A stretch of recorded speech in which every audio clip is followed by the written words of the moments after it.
हाँ जी, अस्सलाम वालेकुम। हम सीमट को तैयार कर रहे थे वेट प्रोसेस के थ्रू, और हम रोटरी काइंस तक पहुंच गए थे।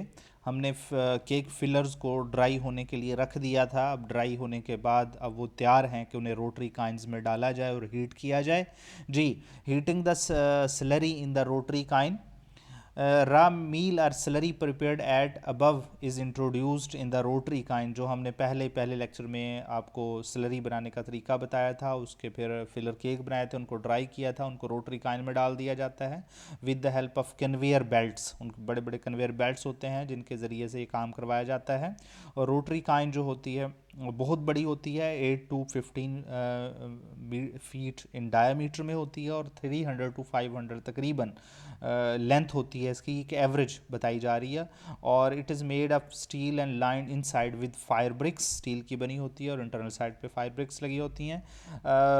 रोटरी काइंस का मतलब ये होता है कि काइन भट्टी को कहते हैं। रोटरी का मतलब होता है आहिस्ता आहिस्ता आहिस्ता आहिस्ता घुमाते हैं इस रोटरी को, इसी बुनियाद पे इसको रोटरी काइन का नाम दिया जाता है।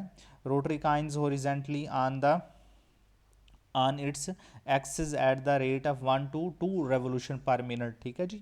ये हॉरिजेंटली, मुकम्मल हॉरिजेंटली नहीं होती, बिल्कुल तकरीबन 45 के एंगल पे तकरीबन होती है। और इसको आहिस्ता आहिस्ता या फिर थोड़ा सा एंगल और कम भी हो सकता है इसका।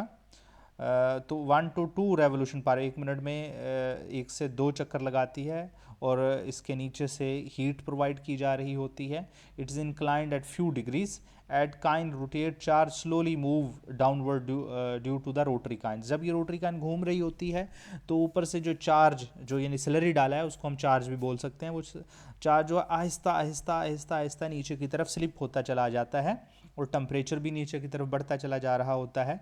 Note the charge is heated by burning coal, oil and natural gas. कोई भी हीटिंग के लिए इसमें मटेरियल इस्तेमाल किया जा सकता है।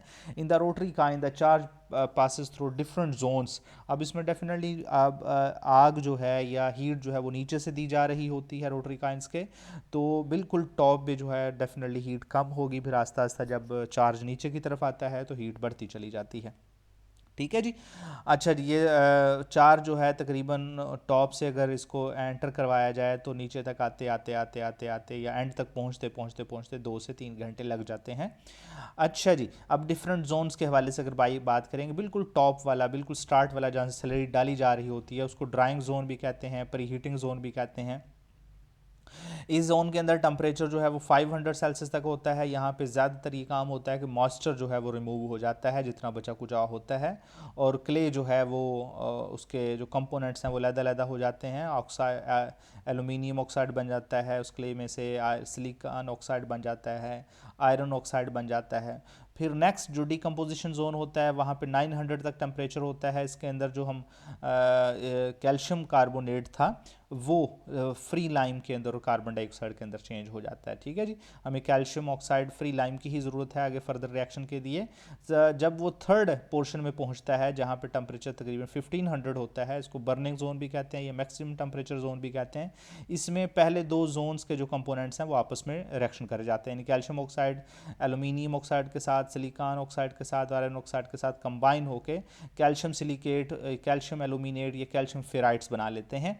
फिर इसके बाद ये रोटरी काइन के 3 जोन तो ख़त्म हो गए, फिर आखिरी वहाँ से हटा के एक नेक्स्ट जोन में ले जाया जाता है रोटरी काइन के बाद, उसे कहते हैं कूलिंग जोन। कूलिंग जोन के अंदर अंदर ये वाला जो हाईली हीटेड मिक्सचर होता है एलुमिनेट का, सिलिकेट्स का और फेराइड्स का, इसको 150 to 200 सेल्सियस पे कूल कर लिया जाता है। ठीक है जी। ये हमारे पास एक डायग्राम है उसको आपको समझाने के लिए कि यहाँ से अगर हम स्लरी ऐड कर रहे हैं तो पहला जोन ड्राइंग जोन है, यहाँ पे वाटर मॉइस्चर यहाँ से अलग हो जाते हैं। नेक्स्ट जो जहाँ पे कैल्शियम कार्बोनेट जो है वो कैल्शियम ऑक्साइड में चेंज होता है, इसको हम नेटिंग जोन भी कहते हैं, कैल्सीनिंग जोन भी कहते हैं। और नेक्स्ट थर्ड जोन जहाँ 1500 टेम्परेचर होता है उसको सिंटरिंग जोन भी कहा जाता है। हीट बिल्कुल नीचे से प्रोवाइड की जाती है इसके अंदर।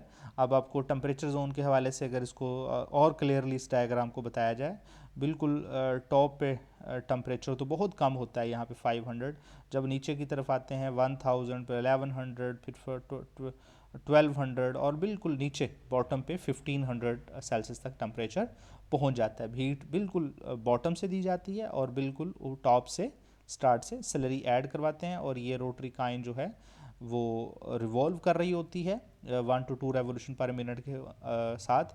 तो जितना चार्ज डालते हैं वो आहिस्ता आहिस्ता आहिस्ता नीचे की तरफ मूव करता हुआ आ जाता है। ठीक है जी। अब नेक्स्ट जब वो कूल हो जाएंगे, ठंडे हो जाएंगे, उसमें फिर क्लिंकर फार्मेशन हो जाती है। क्लिंकर फार्मेशन से मुराद ये होता है कि रोटरी कान में से जब सीमेंट आ जाता है तो वो छोटे छोटे दानों की शक्ल में होता है, स्मॉल नट्स या पीस की शक्ल में, उसे क्लिंकर्स कहा जाता है।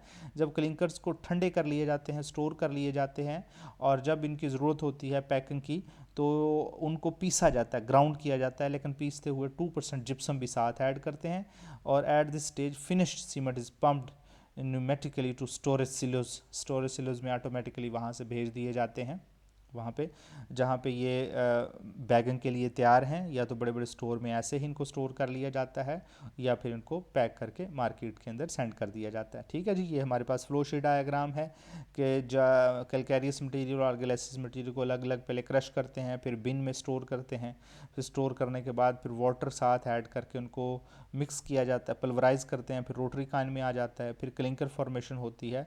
और जब क्लिंकर फॉर्मेशन के बाद जब ये क्लिंकर्स को ग्राइंड किया जाता है साथ 2% जिप्सम भी ऐड करते हैं। 2% जिप्सम क्यों ऐड किया जाता है? सेटिंग टाइम ऑफ सीमेंट बढ़ाने के लिए। वो नेक्स्ट लेक्चर में हम पढ़ाएंगे आपको कि सेटिंग टाइम ऑफ सीमेंट कैसे इंक्रीज की जाती है। ठीक है जी। सेटिंग टाइम ऑफ सीमेंट कैसे इंक्रीज की जाती है और जिप्सम का सेटिंग टाइम ऑफ सीमेंट के अंदर क्या अहम रोल अदा है।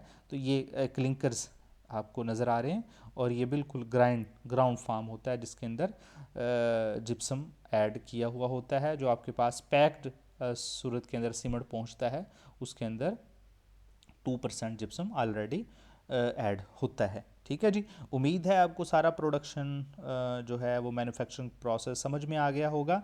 नेक्स्ट हम लेक्चर आपके सामने लेकर आएंगे what is the setting time of cement. ये सेटिंग ऑफ सीमेंट क्या चीज़ होती है। तब तक के लिए इजाज़त दीजिए। अल्लाह निगहबान।